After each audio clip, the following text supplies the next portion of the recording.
One of my earliest childhood memories was my dad would take us to see the Back to the Future movies. So whenever a new one came out, we would all go. I have 6 siblings. And so when we would go, we would sneak in, homemade popcorn. But I remember it to this day, and it felt like the excitement of watching the new one and the time I spent with my family. At the time, I don't think I knew what that was, but it's become one of my core memories. And so I wanted to get from all of you, why do we love movies? Clement, I'll start with you. Why do we love movies? I think we all love movies because we're trying to make sense of our lives, or our own lives. And I think movies, in some ways, tell us how to be, tell us how to live. And I think we love movies to kind of make sense of this thing that we're all going through. You said something that's interesting. They tell us how to be. In what ways? Well, I think movies do 2 things, a couple of things. I think some movies, Hollywood films, tell us what we imagine the fantasy of what life should be. And that's what we love. So the happy ending. We love the kiss at the end. We love the walk off into the sunset because the good guy winning. The good guy winning. So and they're like tell us how to be in the world. And then independent films, art films, tell us what life is really like. Which is sometimes bittersweet, dark, ambiguous. While Hollywood films tell us it's going to be okay. This is a moral code of how to be in the world. The good guys always win, and you always get the girl. Thom? Well, it's a Do you tough get thing the girl? to follow. Yeah. To follow that, I have to agree on that. And I'm listening to Tell Us How to Be. It was very important to me when going to the film. And I think, though, that is why we need to, movies need to be more diverse and have more different voices. Because if you're trying to identify, and you do identify with someone on the screen, which I did all the time, regardless, and I'm going to age myself, regardless whether it's Clint Eastwood, Burt Reynolds, whatever, I always found something that I could hone in on. And it's a fantasy, and it's a fantasy of a world that I would love to be in. And then that slowly transitions into a cinema that's more real. And gives you a social conscience. It gives you rationales for other ideas that are maybe more diverse than what you've seen in the Hollywood cinema. So, it's very simple to say that film is an escapism. But in fact, for me, growing up on a farm community, it was absolutely that. An escapism from the life that I was experiencing. There was some hardship in my childhood, of which this sort of removed me from, and gave me some excitement too. I want to come to Alicia next, but you said something that I think was interesting. Social conscious? Conscience. More aware of what was going on. I probably worded it incorrectly, but more aware of what was going on socially outside of my own world. So it gave you, a view into a world that outside of your own. Outside of my own, certainly outside of anything I recognize. And it was very close to what was, said in the opening about ideas and problems, and the world is not as clean.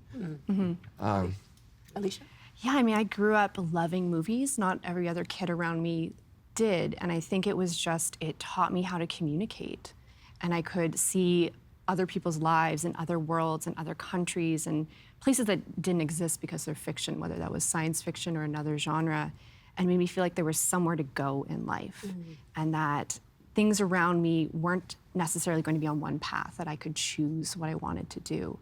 And then growing up with classic movies, I was very lucky to not just have Hollywood movies, I had older Hollywood films in my life. My mother was movie obsessed. We watched Saturday night the movies on TVO all the time. I would throw temper tantrums if it was black and white. Didn't want to watch black and white, and now I'm mortified by that. Right. But it showed me this past life, this world that no longer existed, that wasn't always accurate and had a lot of problems with it. But it was like time traveling, and it just always stayed with me. And we talked about movies when I was a kid. My grandmother lived with us. She had Alzheimer's, and as her memory faded. All she could remember was kind of going to movies in the 30s. And she would tell me about these films that I didn't know what they were at 10 years old. I know what they are now. But when everything left her, she could still talk about that. And I guess when you're watching them now, that's a memory that you hold on to. Yes, yeah, absolutely, yeah. It's interesting about the black and white, but we'll talk about that in an upcoming episode. What about you, Cameron? You know, I think when we talk about why we watch movies, we're thinking mostly of one thing that movies do, because movies can do all kinds of things, but we're talking about stories, first of all. I think narrative movies, and that there is a real power there, but what I am always fascinated by is how movies are so different from other narrative forms. Very different from theater, from novels, from all different ways of telling stories. And I think that's because movies are so big, you know, they're a giant screen in front of us, we're in the dark, we're smaller than the image we're watching, the sound is all around us now. And I think we are immersed in it, enveloped in it, and in a way you can only surrender to movies when they're that scale. It's very different than opening a little novel, right? And you're inside something smaller and your imagination expands, but the actual thing is small. And with movies, it's like you go to a kind of altar, you know, and it's bigger than you. And in a way, that's why people worship movie stars, because they're just these giant icons. Bigger and I than think, life. Yeah, literally bigger than life. I think that's something fascinating. It's fascinating about movies, but also they concentrate experience, you know? So the close-up in movies is something that's unique to that form. You know, television stole it afterwards, but theater didn't have close-ups. Novels don't have close-ups. Novels have other things that they do, but the close-up is another thing that concentrates a real-life experience and makes you feel like it's something that you can worship, that's bigger than you, that you have to surrender yourself to. And I think that's the enduring power of movies, even now. It makes me think of your latest brother, just the opening frames. Yes. They're in a field in Scarborough, the greatest place on the planet. Says me, I've been a Scarboroughian for like 2 minutes. But it's just like they're in a field, these power towers, I guess. Yes. And these two brothers are standing side by side. And I guess music too also creates that mood. Just to build on what Cameron was saying, how do you capture that moment and draw people in so they can surrender, like Cameron said? Well, I think, you know, we've all sort of watched films, and opening of films are so crucial because they tell us how to watch them. They sort of lay the groundwork for the world that we're about to enter. In the case of Brother, it was really trying to create a sense of tone, mood, suspense, mystery. Why am I looking at this? Because I think the best films, you know, I mean, I have a theory around the first like 3 or 4 cuts of a film. You know, you pretty much know what hands you're in within 3 or 4 cuts. And for me, those opening seconds are really, really important to create tone and mood. But just to sort of add on what Cameron said about movies, I mean, I think, you know, we all kind of, in some ways, live in our own movie as we move through the world. And I think that movies and characters and stories make us see ourselves, which is, oh, I thought I was the only person that had those feelings, you know? But here's this character in, I don't know, Breakfast Club or Gone with the Wind or whatever it may be. They have those same feelings because we all think that our feelings are like unique to us. And movies remind us that, no, you're not alone. Here's a story that's maybe not yours. Maybe it takes place in India or Africa or in LA, but it captures those feelings that we all have. So then would you consider then movies to be art or entertainment? We're not choosing today. We are definitely allowed choosing. Come on now. Choose hard. Both, obviously, right? Yeah, I mean, they started as cheap entertainment for the masses. The very early movies were essentially peep shows, you know, little peep shows, and then things that were meant to amaze you. They're kind of like TikTok, right? They were just spectacles. Nickelodeons were like tiny, short spectacles, like, wow, people can do that sort of thing. You know, somebody spraying somebody else with a hose or just dancing, doing funny things. Pornography. Very early on. Right there at the very beginning of cinema. But then, of course, artists saw what this medium could do. And I think in the same way that any art form, whether it's different forms of music or dance or anything, when you put it in the hands of artists, it elevates it, it makes it deeper, it makes it more enduring in many cases. I mean, that's with great artists. There are artists who try and they just fail, but I think the tools of cinema can be put to the greatest artistic use, just like any other art form. Thom? Absolutely, and I think that entertainment is art in itself. But if I could digress just a little bit, because I'm remembering when the very first film I saw, which is a film I probably should not have seen at the age of 4 or 5. What was that? M. Fritz Lang. Oh, That's disturbing. Child killer. No, the child killer. And I remember distinctly having this toy in my hand, and that it was on television at the time. And my father was watching it, and they were speaking German. My dad knew German, and probably didn't think it never occurred to him, this isn't a film for a 4-year-old. So I'm asking questions. And I was really intrigued by Peter Lorre, who I didn't know was Peter Lorre. He was this man crying, and that got me. And then my dad explained what was going on in the picture, and I was just intrigued by it. So I don't know if I was entertained or fascinated, but Traumatized? it probably was a bit of that. But I was, I was absolutely glued to the screen. And then years later, I have my own daughter. I'm watching Charlie Chaplin's Modern Times, a little more of appropriate film. She too has a toy in her hand, and she's standing there watching this movie, and she wanted to play, but she was transfixed by this little man caught in the cogwheels of this machine. And I just thought, it's her experience, I could relate it back to mine. And I would say Chaplin is art, and I would say it was also entertaining. So I think when it comes to art, is cinema, art is cinema, entertainment, I don't really think there's necessarily needs to be a divide. Alicia? It can go from art to entertainment to art again to entertainment. Like there's a fashion that comes into play, and there's films that can be 80 or 90 years old, like you're talking about M. And for one period of time, in one generation, it's art. The next, it's entertainment. It's in flux always. And you can find a film that was absolutely perhaps just capital A entertainment during a certain decade, and now it's capital A art. It really does kind of go back and forth based on how we are interpreting it. What's the context? There's films that are very ahead of their time that are misunderstood by their audiences, and then give it some time to breathe, it ferments, and it's all of a sudden something else. So I think trying to define whether it's one or the other is impossible, most likely. Yeah. I hope. I take no greater pleasure than seeing a film that is being panned and thinking to myself, 10 years from now, we're going to love this movie. Same. When we talk about art and entertainment, can movies then be political? Every movie is political, of course. I mean, I think certainly if you study film, because it began as mass entertainment, it's shown to sometimes millions and millions of people. They're incredibly influential. It's an incredibly emotive medium, one of the most emotive art forms, in that it's hard to distance yourself because of all of those technical tools, being in the dark, the sound, the large image. So if you have something that reaches millions of people and is so persuasive and so emotive, by definition, it's got to be political because it's incredibly powerful. It can persuade people all kinds of things. You take like Westerns, for instance, the Western genre, and decades of all of us and our parents and our grandparents watching movies about a conflict between Europeans and indigenous people on the frontier of America.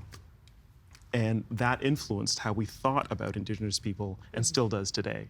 So the political impact is there built into the way movies work on us. I remember watching Clint Eastwood movies with my dad, but I obviously as an adult, I look at them differently. But back then it was so simple, the good guys and the bad guys. That's right. Yeah, and Clint Eastwood, he did both Westerns and he did those Dirty Harry films, which were in some ways Westerns themselves. He was the sheriff that's going to clean up, I think it was like San Francisco or whatever it is.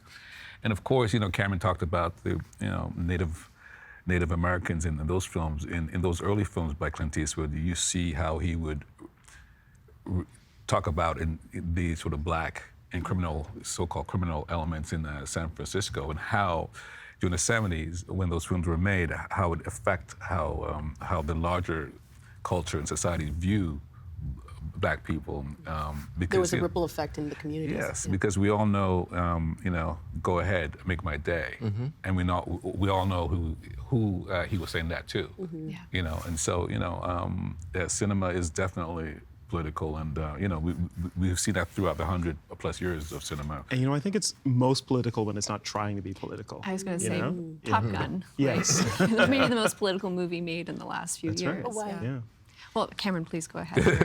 I mean, I'd love to hear your thoughts on it too, but I mean, immediately, first of all, it was made with the participation and the influence of the American military.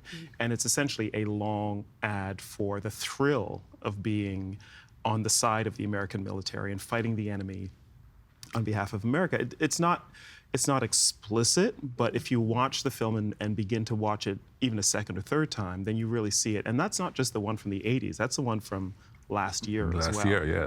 So the political impact is still there. Even like a movie like Star Wars, right? Oh, absolutely. Which is also a Western. So Yeah, perfect. yeah, and Star Wars is very, very classic, right? It's about this empire and these rebels, and it's not ironic, and it's not coincidence that it was made during the Vietnam War, which was this kind of American cultural imperialism going over to Vietnam to try to control these rebels. And it's about that. It's about World War II, obviously. Cinema and governments and have always used film to influence how people think about Japanese Americans, Native Americans, Black Americans.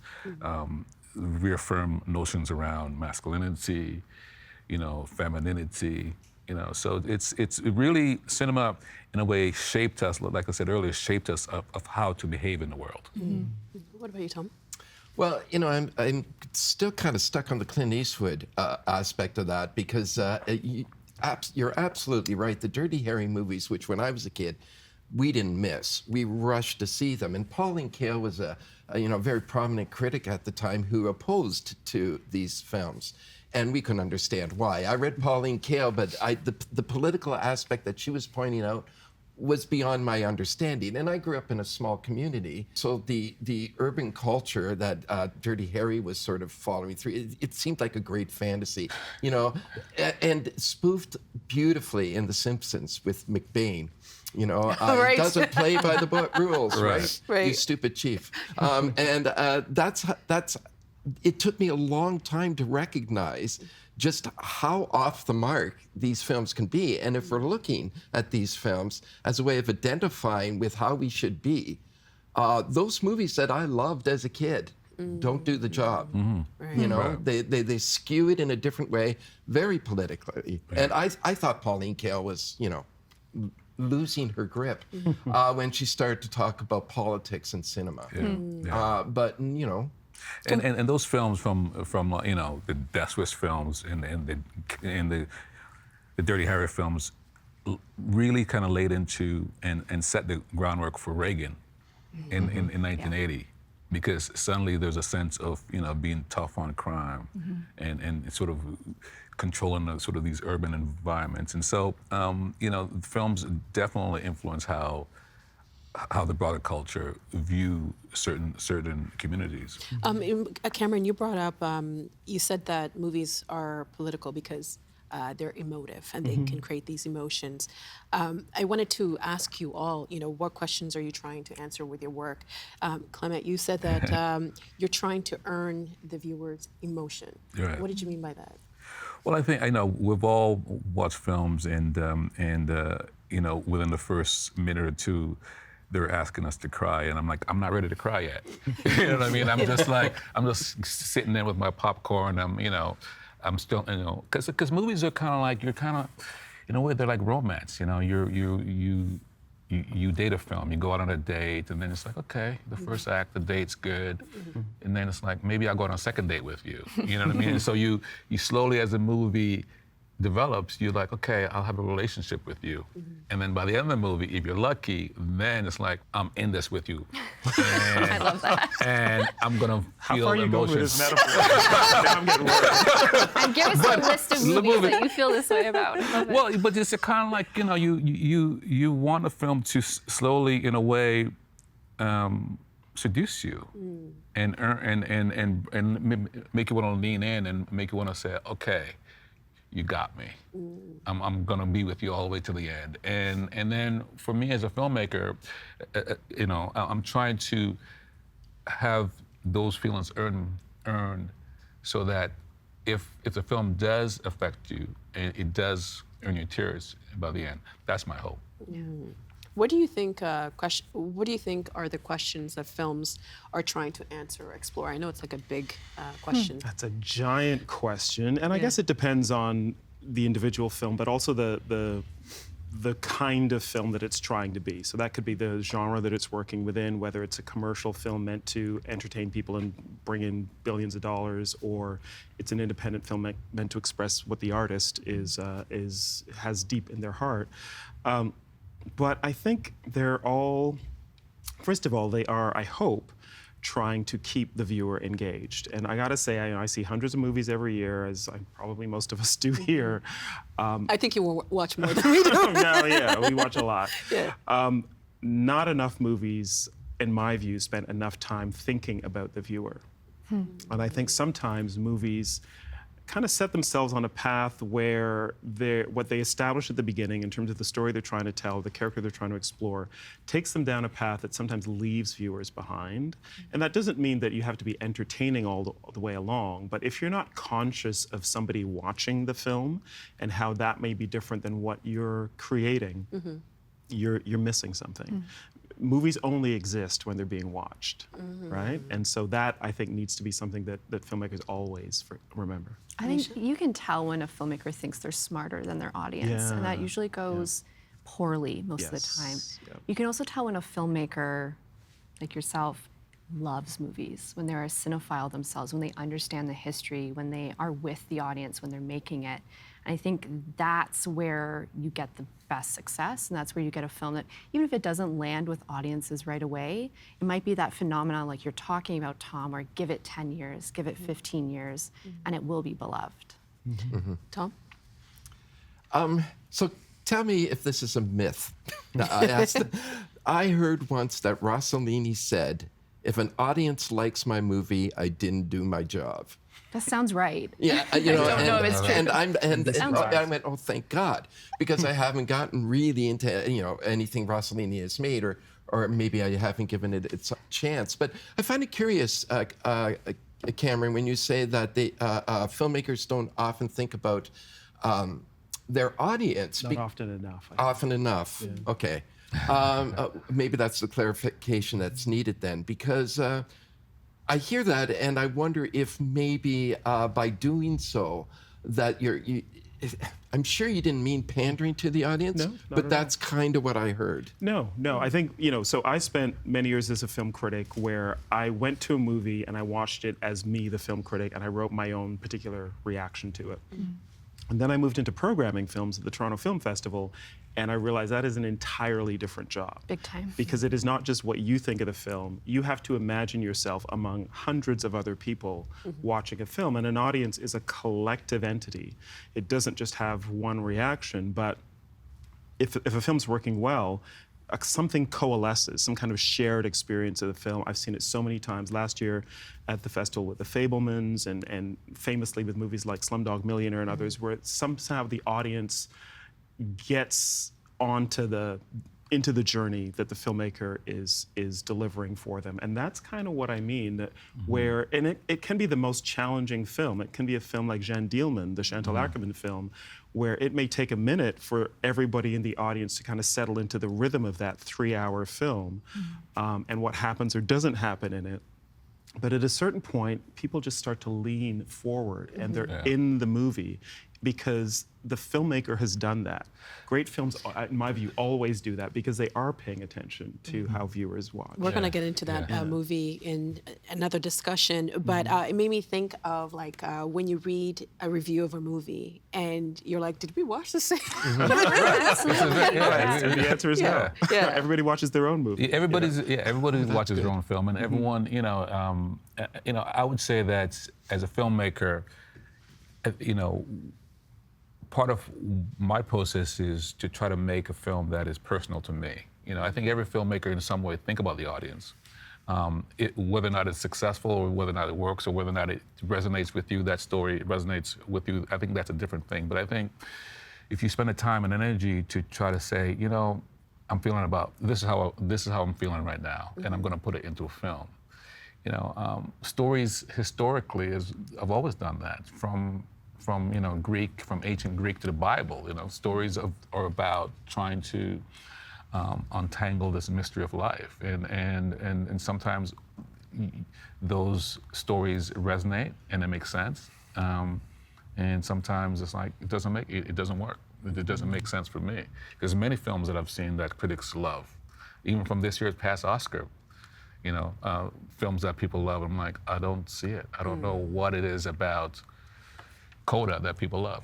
We're going to start a debate. We're going to name it. I'm naming it. You did. I'm naming it. Alicia? I'm naming it. Yeah, and maybe it could be, I don't think this is the case with Coda, but maybe that will change in a few years for you. It could be it didn't resonate then, Right. and then something in your circumstances, something You're that absolutely you right. come to an audience with. It could change. Probably not Coda, though. But it's actually a great thing. The Oscars are a good example because that's a kind of a large celebration of individual films, each Best Picture winner.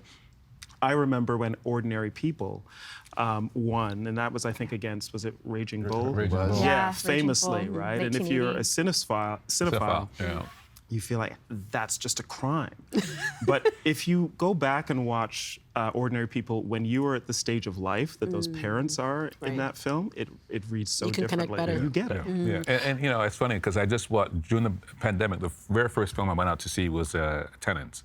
And I remember when I saw Tenet the first time, I was so disappointed and puzzled by it. But I kept thinking about it, and I bought the film, and every time I put it on, I can't stop watching it. It's just one of those films where, for me now, it's like, oh, it's such a untangle. You're trying to untangle this thing, but yeah.